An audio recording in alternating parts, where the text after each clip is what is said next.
Who said political satire on Russian television is dead? Not your typical view of the US president and his right-hand woman. Mutlishnosti is a hugely popular satirical animation show on Russian state television. Its protagonists, Silvio Berlusconi, the German Chancellor, even the French president, all occasional visitors to the Kremlin, not anyone who actually runs it. Russian cult личности means the cult of personality, and this is like the cartoon of personality. And they are really good at jokes about other leaders, not Putin and Medvedev, because you can't really get too far with these two. And there's a reason for that. Putin is known to be kind of very prickly and very kind of intolerant of people making jokes about him. He's from a different breed, from the party machine, closed and irritable. He can make sardonic jokes at other people's expense. He hasn't got a sense of humour about himself. Their portrayals of Putin and Medvedev are really complementary. They aren't in any way inept or malicious or anything like that. They are portrayed as people who can take a good joke. But is that true? Not long after Vladimir Putin came to power, he began pulling the country's three main TV channels, Russia 1, Channel 1 and NTV, under state control, convinced that this would help shape public opinion. And it wasn't just news.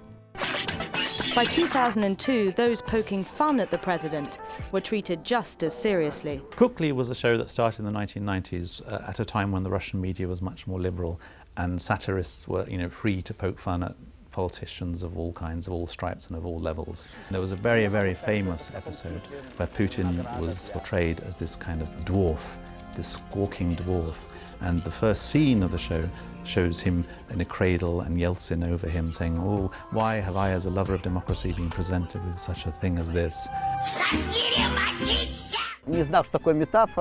He took the story of little Zach as a personal insult based on his physiology. He was insulted by the use of the dwarf, as he's no giant, and took it as a personal attack, as the phrase goes. It goes without saying that it was a metaphor, although a very strong one, of course. Little Zach aroused his personal anger. Very quickly he swept all this away. Oligarchs who own TV stations who he thought were politically disloyal, he got rid of, and TV was brought very rapidly under state control. In a sense, and spitting image, the poor old Vladimir Putin puppet was chucked in the bin. And really we've had a kind of dormant period. But it's not as though there hasn't been plenty of material. Both Putin and Medvedev love publicity stunts, and for a long time, Russians seem to love them too. And when it comes to making jokes, Russia's now third-term president-elect thinks he has them down. When asked who watches over Russia when both he and Medvedev are asleep, this was his reply. Мы спим по очереди. That time, he got the laugh he was looking for. But now the tide is definitely turning. The allegations that Putin's party rigged the parliamentary elections last December sparked a wave of protests. And they're still going. And it's not just on the streets. The Kremlin is now facing a major media challenge from young oppositionists on the web, and that is something it just cannot control. Since Putin announced that he wanted to be president again, political humour has skyrocketed. Because how else can you deal with the situation? You can't vote him out. So you joke about it. One of the things that we've seen over the last year or two is the way satire, and especially on YouTube, has been undermining the kind of proud, heroic, macho image of Prime Minister Putin.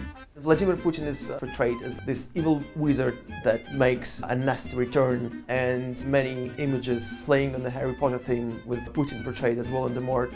I think at the moment there are about 55 million internet users in Russia.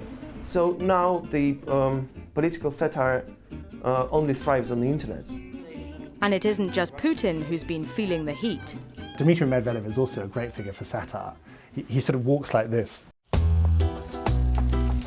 He's He's rather short, 5'2". He's got sticky out arms. And you see him with Barack Obama, who's tall, and he looks like a little schoolboy just coming up to the podium to get the school prize from the headmaster. And it dawned on everybody that Medvedev was a bit of a joke figure. There's been this really funny video that also went viral. It was an advert for a travel agency, which portrayed Medvedev as a sort of funny fool that invites everybody to go on a nice holiday abroad. And he's seen wearing just swimming trunks underneath an official jacket. The anchor says, "Dima, show us a penguin." And he sort of flaps his hand like a penguin. I think it's because, Medvedev is, it's fairly obvious that he is, now that he's no longer any significant political figure, even in Kremlin, he's a kind of a horrible laughingstock.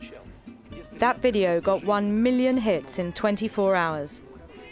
If there is a group driving this internet revolution, it's the urban middle class, young and well-educated.